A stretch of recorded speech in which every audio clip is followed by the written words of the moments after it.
बहे कटीलो डंडा ले दो दह मूड़म बिल्कुल खोपड़ी फोड़ दे तो खून निकाल दे। अब मास्टर चक्कर में पड़ेगी, अरे जौका यो जो समझे में ना आए। मिट्टू के बच्चे को जन्म देते हुए मिट्टू की बीवी मर जाती है, लेकिन वो एक काले मगर खूबसूरत बच्चे को जन्म देती है। मिट्टू का अब वही एकमात्र सहारा था। मिट्टू उसको पालने पोसने लगता है और माँ बाप का भरपूर प्यार देता है। मिट्टू उस प्यारी बच्ची का नाम मुस्कान रखता है। मुस्कान बहुत ही अच्छी थी। धीरे धीरे समय गुजरने लगता है।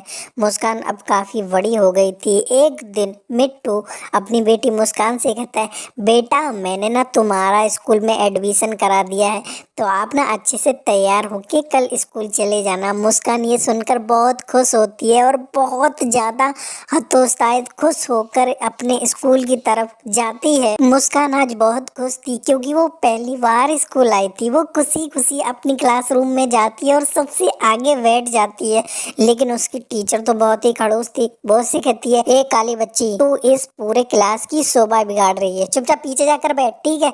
यहाँ आकर बैठ गई है पगली कहीं की। अपने टीचर के मुंह से इतनी गंदी गंदी बातें सुनकर मुस्कान तो बहुत दुखी हो जाती है। उसके पापा ने तो कभी उसके साथ ऐसा भेदभाव नहीं किया था। वो पहली बार ऐसा महसूस कर रही थी, तो उसे बहुत बुरा लगता है। वो बेचारी दुखी होकर पीछे बैठ जाती है, तो टीचर उसके पीछे ही पड़ गई। वो जब भी कुछ भी काम करती, टीचर हमेशा उसे परेशान करती। मुस्कान पढ़ाई में तो बहुत अच्छी थी, वो हमेशा अव्वल नंबर लाती थी, लेकिन फिर भी टीचर को पता नहीं क्या दिक्कत थी उससे। वो हमेशा उसे उसकी कमियां ढूंढती, उसे परेशान करती। एक बार की बात है, मुस्कान कहाँ पिलाना भूल गई और देखो टीचर ने उसको इतना मारा कटीले डंडे से, उसके सर से खून निकल आया। टीचर तो ऐसे ही मारती है हमेशा।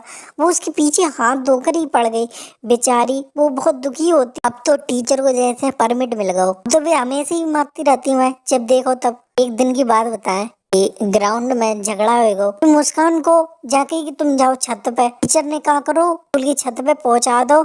वहां से छत गर्म थी, मुस्कान के पैर जल गए। वो बाउंड्री से नीचे गिर गई और नीचे गिरते ही वो मर गई और स्कूल वाले ने पता भी नहीं लगन दी। और धीरे धीरे समय गुजर गया। अब तो मुस्कान भूत बन के आ गई और मुस्कान कहते हैं, अब तो हम सबसे बदला लिए।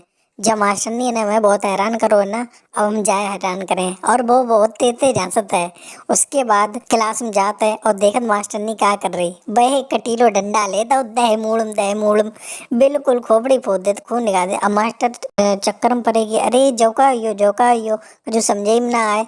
और ऐसे ही एक दिन रात में मास्टर सोए रहे थे, फिर वहीं पहुंच जाता है। वह अपनी जादुई शक्तियन से मास्टरनी को करिया कर देते। काहे माने कालेपन को बहुत मजाक उड़ाओ तो ना पहले। मास्टरनी को पता ही नहीं चला था कि उनको रंग करिया हुई हो। बे अगले दिन स्कूल पहुंचती हैं तो सब उनके ऊपर हंसते हैं। उन्हें पता ही नहीं चलती कि उनको रंग करिया पड़ी हो। जब वे बाथरूम में जाके देखती हैं तो वे बहुत रोती हैं। उसके बाद वहीं पे मुस्कान आ जाता, कहता है कि अब पता चल रहा हुआ है, करिया करिया हम पे कहती थी, हम कितना मजाक उड़ाओ। तो वो बहुत रोती है मास्टरनी और कहती है कि ऐसी गलती अब दोबारा नहीं हुई है, हमें माफ कर दो। तुम्हारे साथ जो हादसा बहु है हम उसके लिए बहुत शर्मिंदा है, लेकिन इस बार हमें माफ कर दो। हम दोबारा ऐसी गलती नहीं करें और सब बच्चों को बहुत तमीज से और ढंग से पढ़ाए हैं। तो मुस्कान काफी सोचत है, फिर कहते चलो ठीक है, तुम्हारी बात माने ले रहे। बाकी बात मास्टरनियों की अकड़ ठिकाने लग जाता है। मुस्कान उन्हें फिर से गोरो कर देता है, बढ़िया ढंग से बच्चों को पढ़ाने लगती है। अब कोई दिक्कत नहीं है और मजे से सब रहने लगा। हमारे मुस्कान ने ना मास्टरनी को घमंड मट्टी मिलाए दो, अब वे बिल्कुल शुद्ध हुई थी।